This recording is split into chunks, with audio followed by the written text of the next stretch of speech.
Pemirsa, plasma konvalesen merupakan salah satu jalan untuk mengobati COVID-19. Namun saat ini plasma konvalesen sangat sulit ditemui di kawasan Tangerang. Mengapa sulit? Kita akan membahasnya di Dialog Nusantara Petang.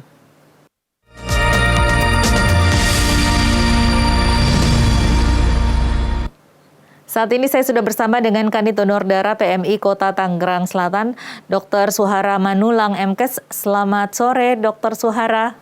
Ya, selamat sore Mbak Tasya. Iya dok, ini tadi sesuai dengan pengantar saya, kenapa sih sulit dok diperoleh? Ya, jadi plasma konvalesen ini kan pabriknya hanya yang penyintas atau survivor ya, yang sudah sembuh. Jadi tidak semua orang bisa mendonorkan plasma. Nah, jadi sebetulnya plasma konvalesen itu tidak hanya pada saat COVID-19 ini saja, atau pada saat pandemi saat ini. Berbagai kejadian di dunia apa yang disebabkan oleh virus, secara teori bahwa di dalam tubuh setiap pasien tersebut ada antibodi, kan begitu. Iya. Nah sekarang antibodi dalam plasma itu ya kita transfusikanlah kepada pasien yang membutuhkan, itu secara teorinya.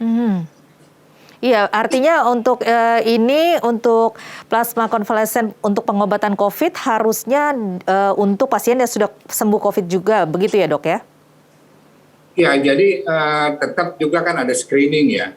Oke. Jadi secara screening umum ya tetapkan dua prinsip ya. Bahwa pendonor itu pun tetap sehat, selamat. Yang kedua, si plasma ini bermutu secara kualitas, kan ada standar-standar. Baik. Kita mengacu ke Balai POM lah, bagaimana dari mulai perekrutan pendonornya, bagaimana screeningnya, bagaimana pelaksanaan, bagaimana juga pengolahan, penyimpanan rantai dinginnya. Itu Baik. kita harus jaga itu. Baik, kita akan bahas itu lebih jauh dokter, tetapi kita harus dengarkan dulu kumandang azan maghrib berikut ini, kita akan lanjutkan lagi nanti. Baik. Pemirsa, masih bersama dengan Dr. Suhara, kita masih membincangkan mengenai plasma konvalesen. Dokter, tadi Anda mengatakan bahwa untuk bisa mendonorkan plasma konvalesen ini harus sehat dan harus bermutu yang dihasilkan begitu ya plasma konvalesen. Nah ini bisa Anda jelaskan seperti apa yang bermutu itu? Ya kalau sehat berarti ada standar-standar ya. Sehat jasmani, rohani kan gitu. Kemudian juga umur 17 ya itu kan kedewasaan, karena donor itu kan memberikan sebagian dari bagian tubuhnya ya, maka yang punya hak itu bisa memberikan itu ya. Nah, jadi kemudian berat badan ya, kenapa berat badan itu menjadi satu juga standar, karena sesuai yang nanti plasma yang diambilnya, misalnya 400 cc kan gitu kan, berarti minimal adalah 55 kg. Karena yang saya tahu bahwa yang darah boleh keluar atau cairan tubuh yang boleh keluar itu 10 kg, 1 cc per 10 kg. Jadi itu yang di standar ya. Kalau mutu ya sesuai dengan ada beberapa SOP yang menjadi protap ya, yang menjadi terutama Balai POM kan akan mengawasi sebagai satu produk mutunya. Ya, dari mulai seleksi donornya, pendonornya, screeningnya, terus bagaimana proses donornya, kemudian plasma ini bagaimana penyimpanannya, bagaimana rantai dinginnya dan sebagainya. Nah ini ada keluhan mengenai proses seleksi, kemudian screeningnya ini masih terkendala. Ini apa yang terjadi, dokter? Ya, nah ini yang perlu dijelaskan ya. Ada kan yang berpandangan kok birokrasi sekali gitu kan, kok orang mau donor ribet amat begitu ya. Nah, beda dengan donor biasa. Donor biasa kan cek secara umum, kemudian bisa hari itu pun saat itu pun bisa langsung donor kan. Tapi kalau plasma ini tadi saya katakan kan perlu di screening ya. Tidak hanya kadar antibodi, kan intinya bahwa di dalam pasien yang sudah sembuh itu kan ada antibodi. Ini kan termasuk imunitas pasif ya. Kalau imunitas aktif kan vaksinasi kan begitu kan. Ini termasuk imunitas pasif ya, dari yang sudah sembuh, antibodi itu diberikan pada pasien. Nah Itu yang screening ya. Kemudian juga bagaimana IMLTD, infeksi menular melalui transfusi darah. Ya kita kena HIV AIDS, hepatitis B, hepatitis C, spilis itu wajib gitu. Kemudian juga ada pemeriksaan darah keseluruhannya. Si pasien ini dengan sembuh itu apa yang terjadi sih di dalam darahnya begitu. Nah, hal ini yang tidak bisa sembarangan begitu. Kita ambil plasmanya, kemudian kita berikan kepada yang sedang membutuhkan, bahkan pada kritis, kan betul-betul harus clear secara standar gitu. Nah ini yang butuh waktu ya. Iya, kalau untuk di Kota Tangerang sendiri, apa yang menyebabkan berkurangnya stok plasma konvalesen ini? Ya bukan di Tangerang Selatan aja, saya kira seluruh Indonesia, dan kalau tidak salah kan PMI juga hanya 33 ya. Saya nggak tahu kalau bertambah lagi yang diizinkan melaksanakan donor plasma dan pengolahan plasma. Tidak semuanya. Nah perlu disampaikan ini supply and demand-nya itu jauh begitu Mbak. Ya kebutuhan dan pasokannya ini beda dengan kebutuhan. Maksudnya begini, April Mei sebelum Lebaran itu sudah mulai turun sebetulnya kasusnya. Kan tadi saya katakan pabriknya kan penyitas, ya sudah turun. Nah setelah Lebaran melonjak, meroket istilahnya. Berarti kan kebutuhannya banyak, tapi pasokan suplainya sedikit. Nah ini jadi kendala juga. Belum lagi kesadaran untuk mendonorkan plasmanya. Nah hal inilah kesempatan ini juga ya mari mengimbau untuk siapapun penyintas yang sudah masuk kriteria bisa mendonorkan plasmanya, kenapa tidak mendonorkan plasma? Begitu Mbak ya. Kalau sudah pernah mendonorkan plasmanya, apakah bisa dilakukan beberapa kali lagi, Dok? Oh iya, jadi secara SOP-nya bisa sampai 4 kali ya per 2 minggu. Tapi kan yang keempat kali ini perlu diperiksa lebih lanjut lagi. Ya jangan sampai nanti diambil terus terjadi sesuatu di dalam diri si pendonor itu. Jadi ya idealnya 3 kali lah gitu, per 2 minggu 2 minggu. 3 kali per 2 minggu 2 minggu? Ya, walaupun tetap di screening lagi bagaimana antibodinya masih kadarnya memungkinkan untuk terapi tidak kan itu. Ini maksudnya untuk terapi apa ya dok? Untuk plasma. Jadi yang pendonor tadi, pendonor plasma misalnya hari ini, dia mendonorkan, screening lolos, dia donor, maka 2 minggu lagi dia bisa mendonorkan lagi. Ini dokter maksudnya harus diterapi lagi atau bagaimana? Harus mendapatkan terapi dulu atau seperti apa sih maksudnya? Oh bukan. Ini beda antara pasien dengan pendonor ya. Ini pendonor maksud. Pendonor itu mau mendonorkan plasmanya. Jadi pertanyaan bisa berapa kali sih si pendonor ini? Itu bisa sampai 4 kali sebetulnya. Tapi ya idealnya 3 kali lah per 2 minggu bisa mendonorkan gitu. Tapi kalau untuk pasien ya tergantung DPJP, dokter penanggung jawab pelayanan pasien itu sendiri secara klinis. Apakah cukup 1 kantong 200 cc atau 2 kantong dan sebagainya, itu kan klinis dokter yang bertanggung jawab di dalam pemberian plasmanya. Kalau untuk pasien sendiri dok, ini bisa menerima donor dari mana saja dan bisa dicampur tidak? Maksud dicampur apanya Mbak? Sumber pendonornya.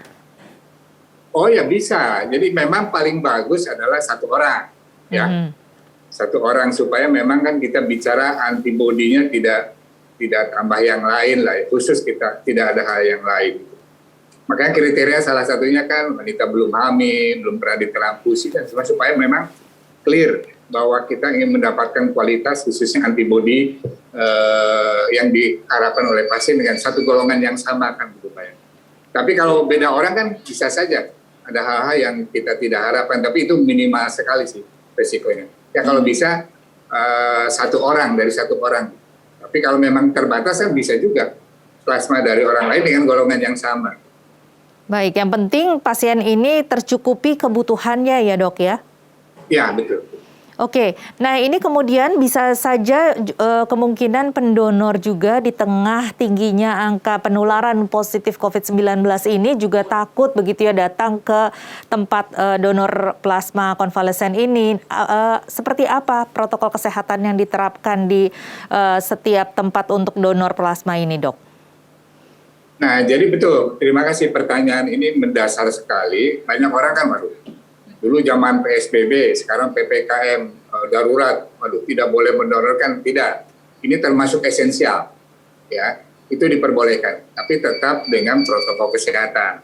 Nah, perlu sampaikan PMI sudah punya protokol kesehatannya. Bagaimana yang pendonor datang, ya kita cek dulu. Ya, biasa standar ya suhu, masker, semua. Kemudian tempat pendonor pun kita juga sterilkan.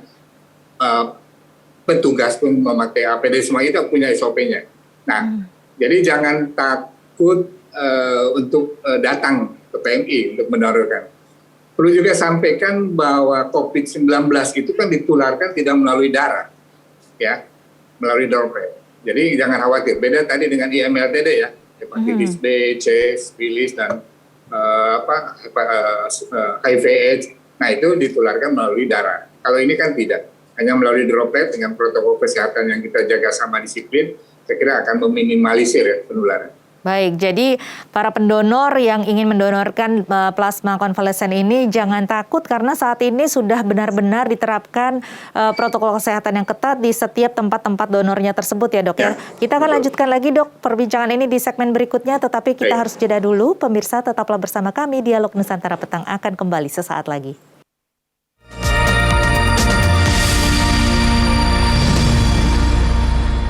Anda kembali di Nusantara Petang dan kita masih di segmen Dialog Nusantara Petang, masih membahas mengenai donor plasma konvalesen dan saat ini bersama dengan Dr. Suhara, di mana di Tangerang Selatan saat ini masih banyak membutuhkan plasma konvalesen dan tadi sudah dijelaskan oleh Dr. Suhara bahwa tidak perlu takut untuk mendonorkan plasma konvalesennya karena tempat-tempat untuk donor plasma konvalesen ini sudah benar-benar mengikuti aturan protokol kesehatan yang ketat. Nah, untuk mekanismenya sendiri dok, kalau ada pendonor yang ingin mendonorkan plasma konvalesen begitu, apa yang harus dilakukan ketika datang?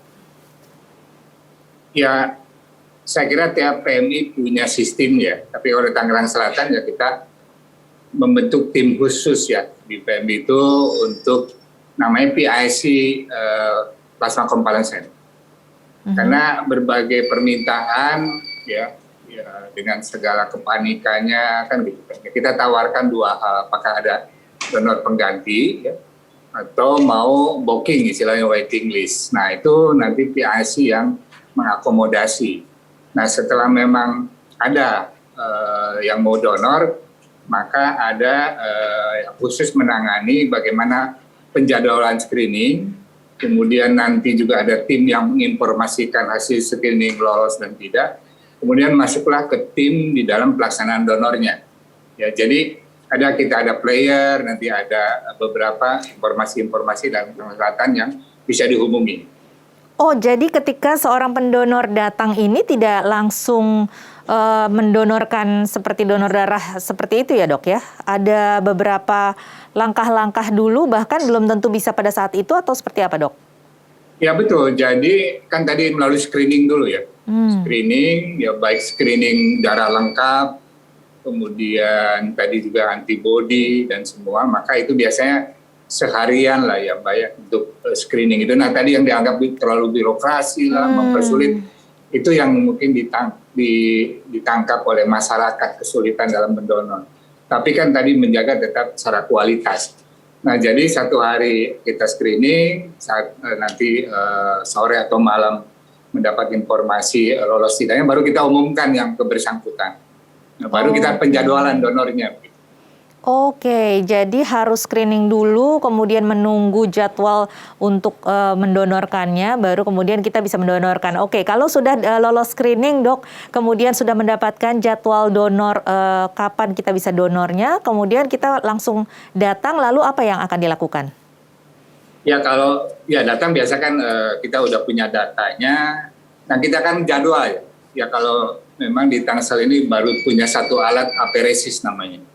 Ya, jadi itu kita jadwalkan dengan waktu-waktu tertentu. Ya, setiap orang itu dalam pelaksanaan donor kan 30 menit sampai 45 menit kan gitu Mbak. Jadi harus kita memang ya kasihan juga kalau dia datang bersamaan, nyatanya dia kebagian yang kesekian kan nanti kan juga nunggunya terlalu lama. Nah, jadi kalau di Tangerang Selatan itu karena satu alat itu ya sehari dari pagi sampai malam bisa 8 sampai 10 orang lah untuk 8, mendonorkan plasma. 8 sampai 10 orang per hari Ya. untuk satu alat. Artinya jika di tempat lain ada beberapa alat, ini bisa dengan jumlah yang sama ya, kuantitas 8 sampai 10 orang ini bisa Betul. dilakukan. Artinya bisa beberapa kali lipat dari 8 sampai 10 orang ini ya, Dok ya? Betul, betul. Oke, nah kemudian selama ini mungkin sosialisasinya juga kurang bisa didapatkan oleh orang-orang. Nah ini sebenarnya berapa banyak sih dok tempat donor plasma konvalesen ini tersedia, dan jika kita ingin mengetahui di mana tempat mendonorkan yang paling dekat dari rumah kita ini bagaimana dok?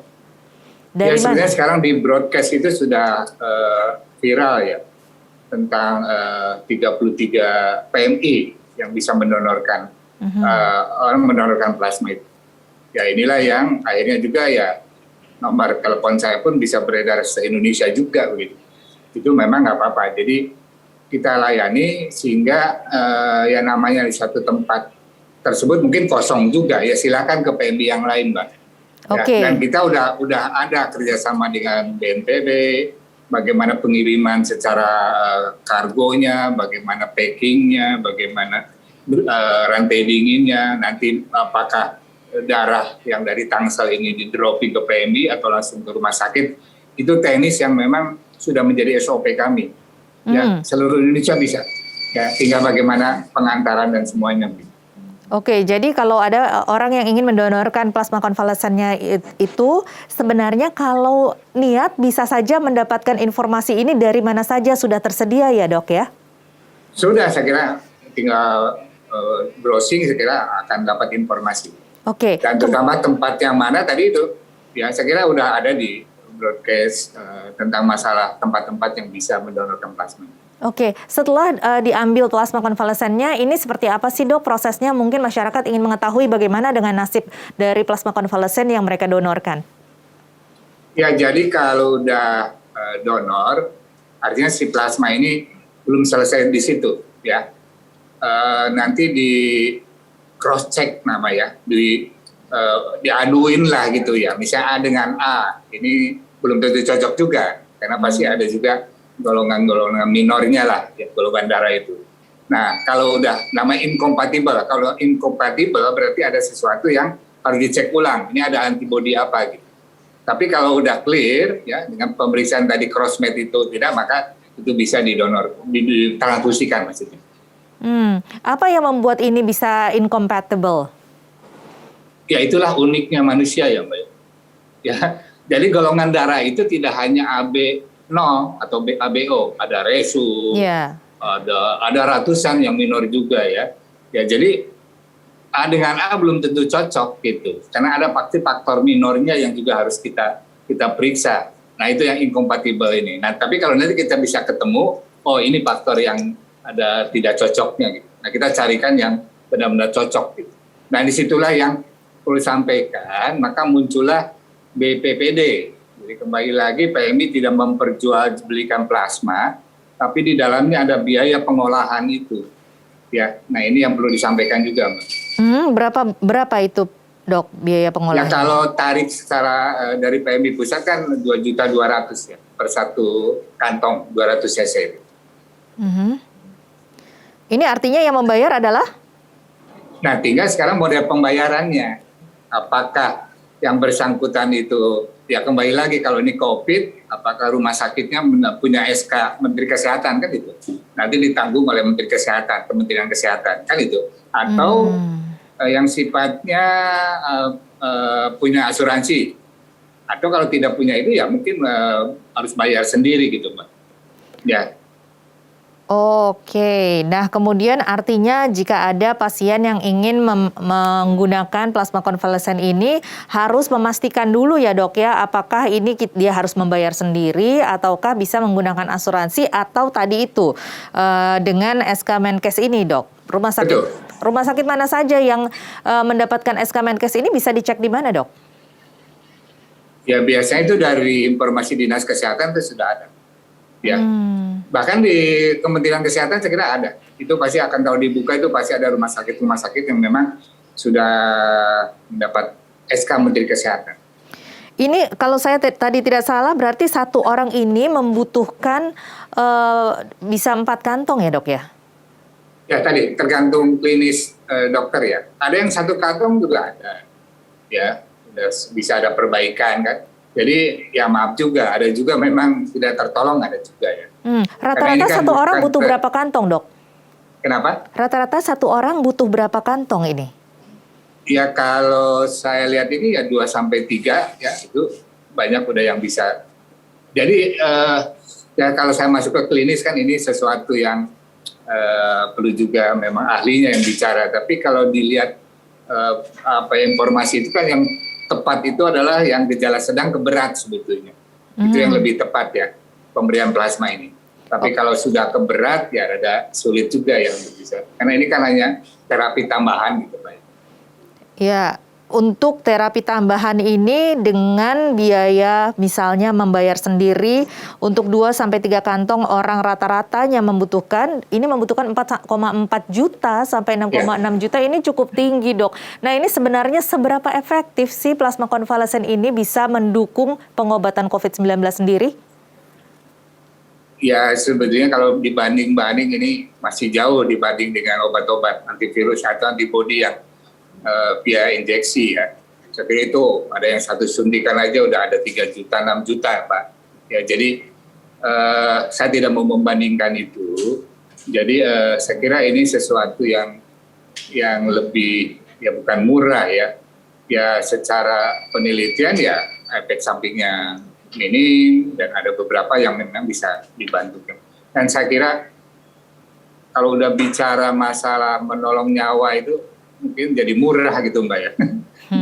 Maaf saya bandingkan ya, saya kan sering minta sampai ya namanya untuk orang tua, untuk orang yang kita cintai itu pasti itu tidak menjadi mahal gitu. Ya. Saya kira itu udah dihitung, jadi PMI tidak mengambil untung secara komersial, tapi tadi ada biaya-biaya yang perlu kita keluarkan sebagai biaya pengganti pengolahan darah. Iya, artinya untuk dengan kita membayarkan obat-obatan yang sebenarnya dengan kita tidak menggunakan plasma konvalesen ini justru jatuhnya lebih mahal dibandingkan dengan kita menggunakan plasma konvalesen, begitu kan dok ya? Ya, sebetulnya bisa dicek begitu. Nah ini kalau sebagai pendukung artinya ongkos dari obat-obatan yang diperlukan ini sebenarnya bisa dikurangi ketika kita menggunakan juga pendukung ini, plasma konvalesen ini dok? Jadi begini sebetulnya nanti DPJP ya, dokter yang secara klinis itu kan ada tahapan-tahapan sebetulnya. Dia akan ada waktunya kapan plasma itu diberikan. Ya, jadi saya kira saya tidak bicara lagi mana yang lebih efisien dan sebagainya. Saya kira itu nggak bisa kita bandingkan karena tiap orang itu tahapan kritisnya lain, ya, keparahannya lain. Ya, jadi pasti semakin parah ya kos pasti akan lebih banyak kan gitu Mbak ya. Jadi saya kira saya tidak mau masuk ke masalah klinis karena ini bagian DPJP. Beliau-beliau pasti punya hitungannya kapan harus masuk plasma atau obat yang lain gitu. Oke, kalau untuk plasma konvalesen ini yang membutuhkan ini sebenarnya siapa saja bisa atau memang ada tahapan ataupun kategori keparahannya dok? Oh enggak, ya tadi itu Mbak, ini nanti kan DPJP sebagai dokter penunggap akan melihat ya. Walaupun dari penelitian itu lebih efektif, itu yang gejala sedang ke berat sebetulnya. Gitu yang saya dapat beberapa penelitian itu yang tepat plasma itu diberikan yang sedang ke berat. Lebih penyembuhannya lebih di atas 80% menurut informasi. Oke, untuk perharinya bisa 8-10 orang per hari ini, kemudian satu orang bisa menghasilkan sekitar berapa kantong dok tadi? Ya tergantung berat badan. Tergantung berat badan. Kalau dia 100 kilogram ya bisa 4 kantong. Oke, kan berarti 1 cc per 10 kilo ya. Nah ini kemudian donor plasma konvalesen ini kemudian bagaimana penyimpanannya? Apakah benar-benar bisa dijamin bahwa penyimpanannya ini memadai? Oh ya, jadi sebelum dapat izin itu dicek Pak. Ya, ini khusus freezer ya, yang beku ya. Ini dibekukan Pak. Jadi memang freezer yang tidak blood bank biasa yang 2 sampai 8 nggak di bawah itu. Ya. Nah jadi di bawah minus itu. Jadi bahkan plasma ini dengan penyimpanan standar bisa sampai 2 tahun bertahan. Kalau dokter melihat proyeksi saat ini dengan meroketnya angka kasus COVID-19, bagaimana kira-kira harapannya dengan kuantitas ataupun jumlah dari pendonor plasma konvalesen ini? Apakah akan meningkat jumlahnya? Ya, kesempatan ini kan sekarang pasien sembuh akibat meroket ini kan sudah mulai banyak, Mbak. Nah, ini kan calon-calon pendonor nih. Kan itu pabriknya ada nih. Artinya hanya perlu didorong saja ya untuk mendonorkannya ya dok ya. Kalau awal-awal kan tadi supply demand-nya nggak nyambung gitu, terlalu jauh. Kalau sekarang sekira udah banyak yang sembuh, nah mari kesempatan untuk kita sosialisasikan untuk mendonorkan plasma. Baik dokter, mungkin ada yang ingin disampaikan untuk terakhir ini kepada pemirsa di Nusantara TV, bagaimana supaya bisa menumbuhkan kesadaran untuk bisa mendonorkan plasma konvalesen ini? Ya, jadi percaya kepada kami, ya, Palang Merah Indonesia yang sudah diberikan mandat ya beberapa PMI yang untuk penyelenggaraan donor dan juga pengolahan bahkan pendistribusian, jangan takut untuk mendonorkannya. Kemudian yang lain, ya para pemirsa sekalian, bahwa selama ini kan para penyintas ini kan kayak aib ya, bahkan ada kayak dibuang dan semua gitu. Tapi sekarang Anda ini dibutuhkan plasmanya gitu. Nah itulah kehidupan ya. Jadi nggak bisa lagi plasma dari yang lain. Ya mungkin yang selama ini Bapak Ibu menolak, mereka nggak bisa memberikan plasma, hanya Bapak Ibu penyintas ini. Jadi pada saat ini saya mengimbau, ya mari ya datang ke PMI. Ya kalau masih belum jelas bisa menanyakan, kami jelaskan prosedurnya. Tapi tetap tadi kami menjaga kesehatan Bapak Ibu, keselamatan Bapak Ibu dalam proses donor dan bagi setelah donornya. Saya kira itu yang bisa sampaikan. Baik, Dr. Suhara Manulang, MKes Kepala Unit Donor Darah PMI Kota Tangerang Selatan, terima kasih sudah bergabung bersama kami di Dialog Nusantara Petang. Selamat bertugas kembali, salam sehat dok. Ya, terima kasih Mbak Tasya.